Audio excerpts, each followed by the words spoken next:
Welcome to GSSI's online job briefing safety module. You are taking this class because you have chosen to be an important part of the Girl Scout family and provide a safe environment in which the girls can grow and have fun.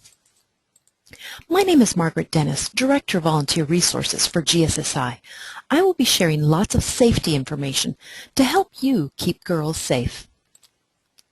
You have already learned the basics of Girl Scouting from the GSUSA module, and you have been introduced to your local council support resources. In this module, we will go into details on some important safety procedures applicable to all Girl Scout programs. Follow-up modules cover troop management and age-specific program materials. In this module, we will review important safety considerations. Many will be common sense, or you heard them in Girl Scouting 101, but are important enough that they bear reviewing. Some will be policies specific to Girl Scouting and Southwest Indiana.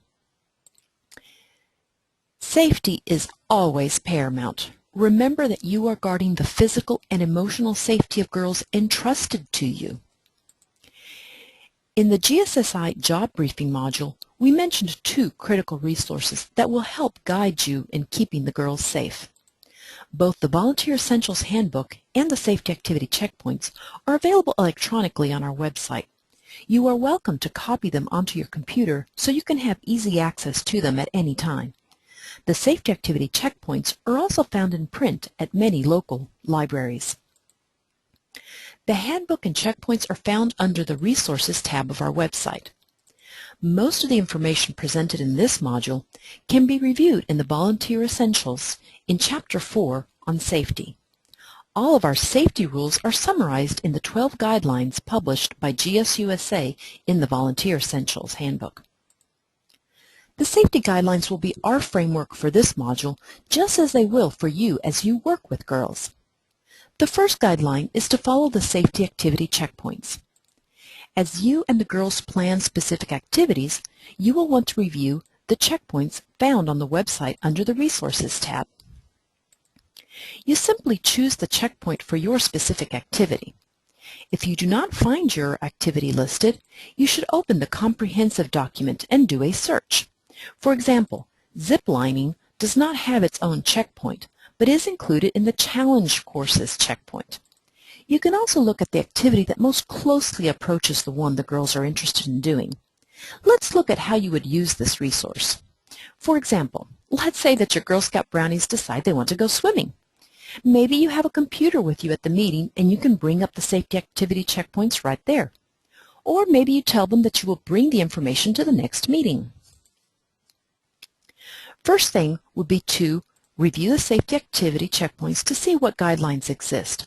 On the individual list, you will find that there's a checkpoint for swimming. You would immediately notice that this is an activity with special risk, which requires a special activities application. The checkpoints include what basic and specialized gear you will need. You will also learn how to prepare for the activity and what kind of special supervision is needed. In this case, certified lifeguards and watchers. Links for additional resources are also included for many activities. Arranging for proper supervision is always critical. As we just noted when we reviewed the safety activity checkpoint for swimming, you will always find information on supervision for that specific activity. But remember that GSUSA requires a minimum of 2 adults at all Girl Scout activities for the protection of both our girls and our volunteers.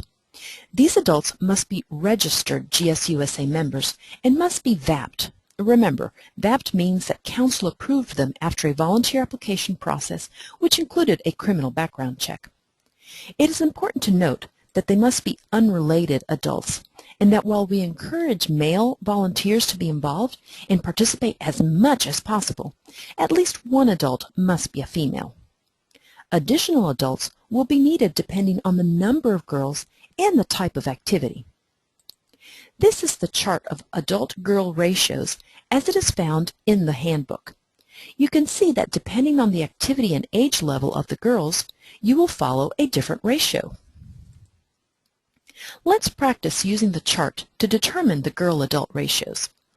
How many volunteers do you think would be needed for a meeting with 8 Girl Scout daisies? The answer is 2, which is the minimum for any Girl Scout activity. This is to protect the girls and our volunteers. For example, if one girl were to become sick, one volunteer could take care of her while the other volunteer took care of the remaining girls. Let's look at another example. What if you had more Girl Scout daisies? How many volunteers would you need if you had 14 daisies? The answer is 3.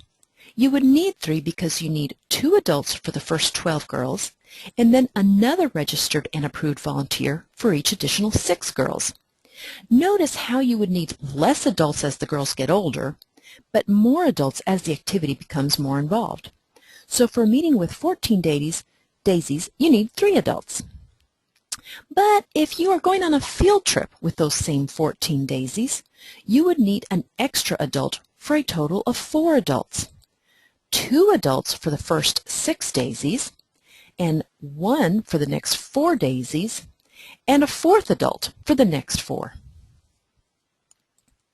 We've talked about using the resources, including safety activity checkpoints, and ensuring proper supervision. Next, let's talk about permission. Written parent or guardian permission is required for all Girl Scout activities. The parent permission process is explained in detail in the Volunteer Essentials Handbook if you need to refer back to it. The annual permission form should be filled out when the girl first registers and should be kept safe with the lead adult volunteer whenever the girl is engaged in a Girl Scout activity, be it at a regular troop meeting or a special activity. The annual permission form contains detailed emergency contact information and permission for medical treatment. It also has the girl's medical history information. The completed document should be kept confidential, since it does contain private information on a minor. It is also important that it be kept current. I recommend that you periodically show it to the parent or guardian so they can review it if anything has changed. Another helpful tip is to have the parents complete it online and save it on their computer. That way they can simply make revisions and print it off anytime. It is important to note that this form requires a physical signature, not a digital one. Please note that all forms are reviewed every summer, so always be sure to use the latest version available on our website. The Activity Information Summary is simply a tool used to inform parents and guardians of the details, risks, and supervision of a specific upcoming activity. This is just a template. If you prefer, you can also just use your regular troop newsletter or email for the same purpose. Just be sure that you cover the same information regarding the activity. The Activity Permission Form is a small, simple slip in which the parents or guardians give consent to the girl's participation in a specific activity, which involves unusual risk, involves sensitive or controversial issues, or is held at a different time and/or place from the regular troop meeting. The form has 2 similar pages. You may want to simply make copies of the second page to be more efficient on the use of the paper. If an issue arises, such as a dispute with a parent over the activity details, you will have documentation that they agreed to allow their girl to participate. This form also requires a physical signature. The lead volunteer accompanying the girls on an activity should have both the annual and the activity permission forms with them during an activity. The final piece of the permission process is an activity roster. This roster is a summary of adults and girls attending an activity. Copies of this roster should be left with the group emergency contact person who is not physically present at the activity. The activity roster is a very handy tool in case you need to contact all the parents during an activity. You can simply call your emergency contact person and ask them to call everyone with the details. Hopefully, you'll never need to use it, but it's important to always have an emergency plan, including having the medical and contact information for the girls and adults. To make it easier on you as a volunteer, I suggest you make a master roster at the beginning of the year with all the girls and adults. Save it on your computer and simply update it for each activity as needed by deleting the girls and adults not participating in that specific activity, or by modifying the emergency contacts for each girl and the emergency contact person for the group. You will need to keep permission forms on file for 3 years from the year of the activity. You can collect all activity permission slips from an event, staple them together along with the activity roster, and place them in an envelope with the program year written on the outside. You can then shred it after 3 years if there's been no issues. If there has been an accident, injury, or incident, you will need to fill out an incident report. An incident is any occurrence, including but not limited to accidents which involve or could potentially involve injury to persons or property, or a breach of safety or security. This might include not only Girl Scouts, but staff, visitors, or volunteers. Examples of its use include if a girl falls while camping and bumps her arm. Even if the parent chooses not to take the girl to the doctor, fill out a report so that you have a record of what happened and that you notified the parent and suggested they take the girl to have it x-rayed to be on the safe side. Or another example, if some words were said between girls that concern you, document what happened and what actions you took, along with who witnessed the event. The form is to be completed by the troop or group leader, event director, or staff member, and submitted to the council. If the incident involves a girl, the original permission form should be attached. You should submit the incident form along with the originals of the activity permission form to council so that we can keep it on file in case there's any litigation or parent concern later. To summarize, permission is granted for participation in Girl Scouting through the annual registration and the annual permission form. Separate activity permission forms are only required when activities other than regular meetings are held, or whenever there may be discussion on sensitive issues. Remember that all permission forms are available electronically on our website, so you and the parents can easily fill them out, but they do have to be printed and signed by hand. And remember, we are charged with safeguarding the girls' physical and emotional safety. All adults are expected to report any signs of abuse. Contact us at the council if you have any concerns about any of the girls in your care. While we hope that you never have an emergency, it is important that you be prepared to deal with a variety of situations. At all times, even during regular meetings, your group should have access to a well-stocked first aid kit. You may purchase a ready-made kit or make your own. Consider the activities you will be doing to determine what type of kit you may need. Many volunteers have found that a small backpack serves as a great carrying mechanism for their first aid kits.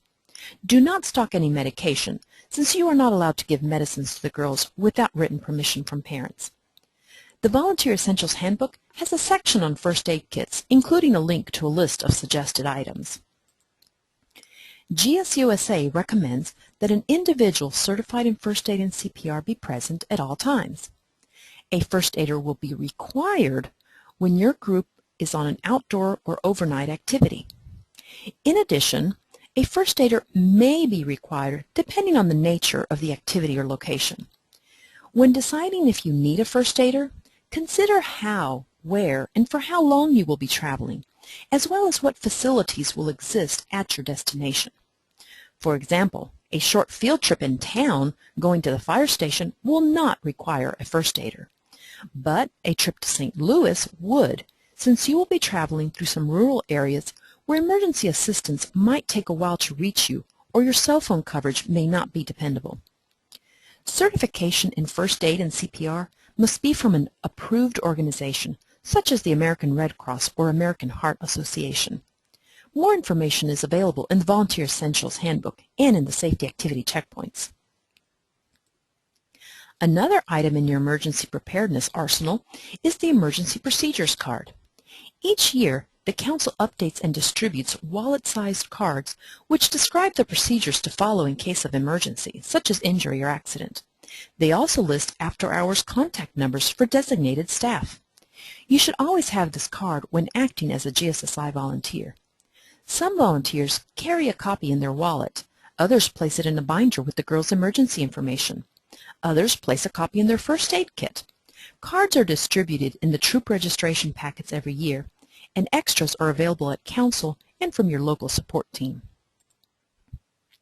As you and the girls discuss your activities, it is important that you prepare for emergencies by discussing what can go wrong. Depending on the age of the girls and destination of the group, you should discuss the plan with the adults and the girls participating. For example, you might prepare for a fire emergency by having the girls locate the closest exit when they visit a new building.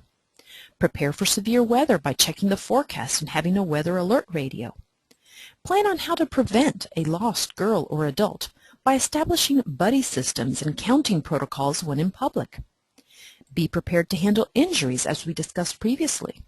Talk with the girls and brainstorm how to handle strangers, etc. Again, the degree in which the girls participate in the discussion will depend on their age and maturity, but all adults supervising the activity should be aware of the plans and be ready to assist as needed. Travel is another important area of risk management. How parents decide to transport girls between their homes and Girl Scout meeting places is each parent's individual decision and responsibility. But for planned Girl Scout field trips and other activities outside the normal time and place, in which a group will be transported in private vehicles, there are some specific safety issues to consider. Every driver must be an approved adult volunteer and have a good driving record, a valid license, and a registered and insured vehicle. Girls never drive other girls. If a group is traveling in one vehicle, there must be at least 2 unrelated approved adult volunteers in the vehicle, one of whom is female, and the girl-volunteer ratios must be followed.